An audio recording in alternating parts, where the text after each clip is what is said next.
हामीलाई त्यो बाटोमा छोडेको भुसिया कुकुरलाई भन्दा तलतिर गरेर छोड्यो। हिजोदेखि खाना दिएन। अब अन्तिम उपाय भनेको मैले 1 लिटर मोटी तेल पेट्रोल किनेर राखेको छु। क्यान्टिनमा आएर भात बन्द गरिदिनु भनेर छ। अनि भात बन्द गरेपछि यिनीहरू आफै जान्छ अरे। बालनको छोरी ब्रिटिस स्कुलमा पढ्छ, मेरो भन्दा 2 महिना कान्छो बच्चा छ मेरो छोरीले। बाख्राले पाएको छैन, एउटा चाउचाउको पाकेट बोकेर रोडमा हिँडेछु। हिजो बिहान मात्रै हो खाना खाएको, त्यहाँदेखि यता केही खाएको छैन, पानी पनि छैन। हामी पुलिसहरू आउँछ, टन्न बस्छ, ऊ हाँसेछ, त्यस्तो रमाइलो छ उनीहरूलाई। टाउको दुखेर यस्तो कानहरू यस्तो दुखेर कस्तो भइरहेको छ मलाई त। हेर्नु यस्तो रङरङ रुङरु चग्ना चुलु। हाम्रो केही छैन, म पनि त नेपाल जन्मेको छोरी हो। म मेरो बुवा आमा हुनुहुन्छ, मेरो परिवार सबै हुनुहुन्छ। सिर्फ मेरो श्रीमानको मात्रै केही नभएर आफन्त नभएर चाहिँ सर।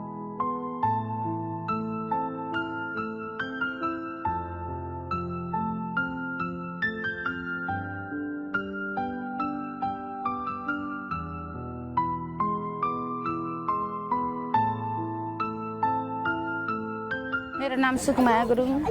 हिजो बिहान मात्रै हो खाना खाएको, त्यहाँदेखि यता केही खाएको छैन, पानी पनि छैन। हामी त पानी पनि खान पाएको छैन। हामीसँग पैसा पनि छैन। अब यहाँ दियो भने खाओ, यहीँ बसिरहो, यहाँ दियो भने खाओ, नत्र पानी पनि छैन सर। हामीसँग त पुलिसहरू आउँछ, टन्न बस्छ, ऊ हाँसेछ, त्यस्तो रमाइलो छ उनीहरूलाई होइन। अब आउँछ यसरी बस्छ, हाँस्छ, रमाइलो छ उनीहरूलाई। हामीलाई चाहिँ यस्तो पीडा छ, रातैभरि सुत्या पनि छैन सर। मेरो टाउको दुखेर यस्तो कानहरू यस्तो दुखेर कस्तो भइरहेको छ मलाई त। अनि सबै त्यस्तो सबै टेन्सनमा छ। हेर्नु न यस्तो रङरङ रुङरु चग्ना चुलु, मान्छे सबै बिमारी छ। मेरो पनि यहाँ के अरे त्यो जुन चाहिँ पित्ताथैलीमा पत्थरीको अपरेसन गर्न भनेर लगाएको, म पैसा नभएर अपरेसन नगरी बसिरहेको थियो। सरकारले यहाँ लिएर आयो। बिमारी सबै त्यस्तो, कोही खुट्टामा स्टिल छ, स्टिल निकाल्नु पर्ने, अब त्यस्तो सबै बिमारी छ। त्यही माथि पनि अब घर भनौँ न आफूले छाप्रो लाएर बसेको ठाउँहरू बत्रियो। डक्टरहरू पनि आयो, घरङ गुरुङ ओहो गर्छ कि के हो जस्तो एकदम हामी खुसी भयौँ होइन। डक्टर पनि आयो। अनि योगाको टोली पनि यहाँदेखि त्यहाँ तलसम्म झन्डा राखेर गीत घन्काएर दुनियाँ दिवाना गर्दै ल्याएर तपाईँको 2 दिनसम्म त योगाको टोली पनि देखायो यहाँ। हेर्नु है त, त्यहाँबाट झन्डा सन्डा खोलेर प्याक गरेर फराएर तिनीहरू पनि। अब डक्टरहरू पनि त्यो जुन सानो केटीहरू जस्तो आएर बस्छ, डक्टर नै होइन होला तिनीहरू त। औषधि माग्यो भने नानी अहिले 5 वटासम्म ल्याउन भन्यो भने 2टा त्यस्तो दिने के, 2टा 3टा त्यस्तो दिने। धेरै औषधि दिन नमान्ने है।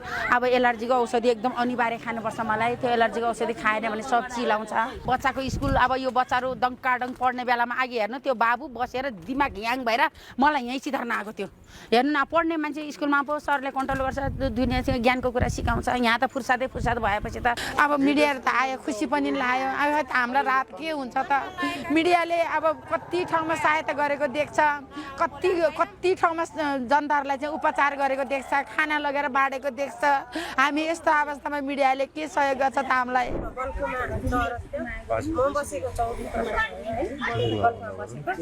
अनि मेरो श्रीमान पनि उहाँको चाहिँ कोही आफन्त नभएर हामीले कति कोसिस गरेर आफ्नो नभएर सिनाएर हुँदैन भनेर भने, अनि कति गर्दा पनि भएन। यसो गर्दा गर्दा मेरो श्रीमान मेरो छोरा 3टा छ, नाति 4टा नाति, 2टा त मसिनै पढिरहेको छ। कोही 4मा कोही 3मा, अनि 2टा नातिहरू चाहिँ 6-7 त्यहाँबाट जानै सकेन। हामी छैन त्योबाट पढ्न पाएन। मेरो छोराहरू कोहीको हात खुस्किएको छ, कोहीको बाटा खुस्किएको छ।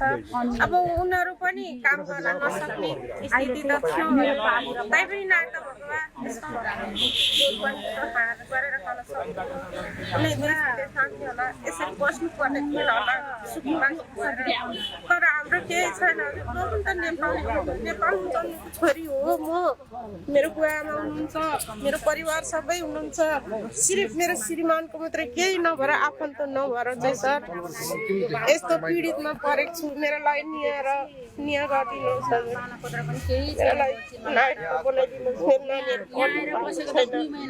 मेरो छोराहरू कहीँ गएर केही गर्न पाएको छैन।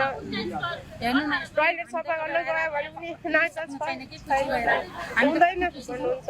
अर्का भाँडा मोल्न भोजमा भाँडा मोल्न जान्छ, म 60 वर्ष पुग्न लाग्यो मान्छे। अनि ल्यायो छोराछोरी पालो, त्यसरी बसिरहेको थियो। त्यही भएको एउटा झुप्रो पनि, मेरो झुप्रो पनि भत्काइदिनु भयो।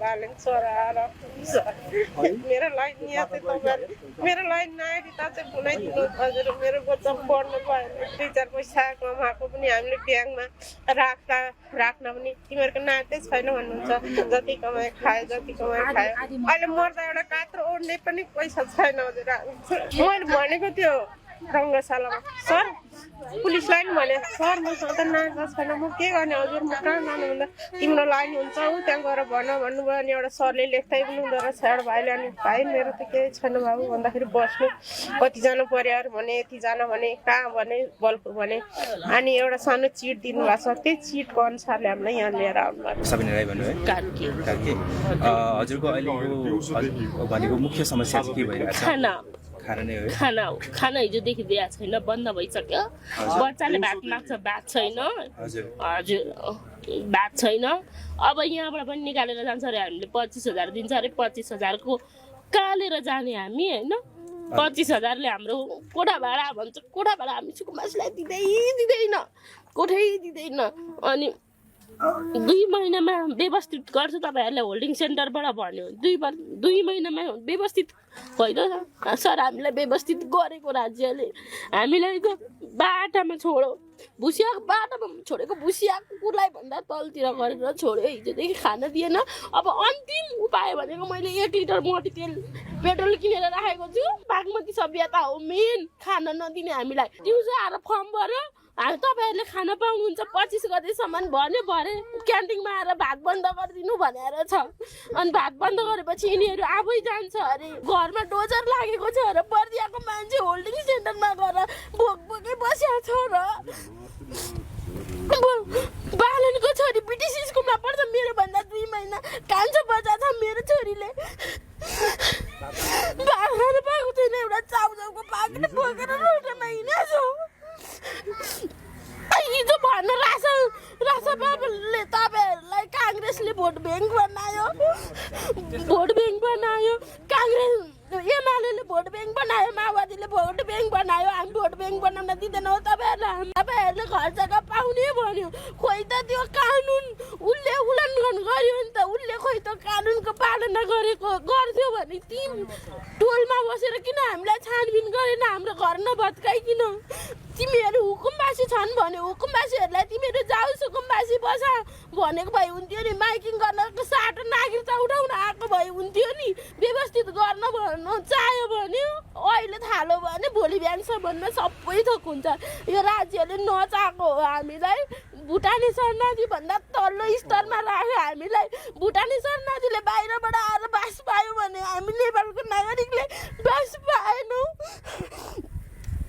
हिजो भोलि आउँछ यहाँबाट जानुपर्छ भन्छ पर्सि आउँछ यहाँबाट उठेर जानुपर्छ जाने कहाँ लगेर राखोस् न हामी गइहाल्छौँ नि घर भत्काउनु पनि त हामीलाई कन्न पछाडि हात लाएर ल व्यवस्थित गर्नुहुन्छ भने हामीलाई यो गर्नु हाम्रो घर भत्काएर तपाईँको समस्या हुन्छ भने हामी पनि विकासको विरोधी होइनौँ हामीलाई पनि एक ठाउँमा टुङ्गो लगाइदिनु भन्दाखेरि हामीलाई टुङ्गो लाउन दिएको हो नि त घर भत्काउन दिएको हो मैले जहाँ भन्छ न ग्यास सिलिन्डर छ न पकाएर खाने थाल छ न ओछ्याएर सुत्ने ओछ्यान छ अनि खोइ त 25,000 भन्छ 25,000ले ओछ्याउने किनकि बालबच्चालाई पढाउने कि हामीले बोल्यो भने पुलिस बोलाउने डर देखाउनलाई त्यहाँबाट भन्नु नि सशस्त्र बोलाउने घर भत्काउनलाई आर्मी बोलाएर लायो अर्थ कुरामा लाओस् न अहिले व्यवस्थित गर्नलाई के भने अहिले हामीलाई व्यवस्थित गर्नलाई पनि आर्मी लाएर छिटो गरोस् न त अनि घर भत्कायो जस्तै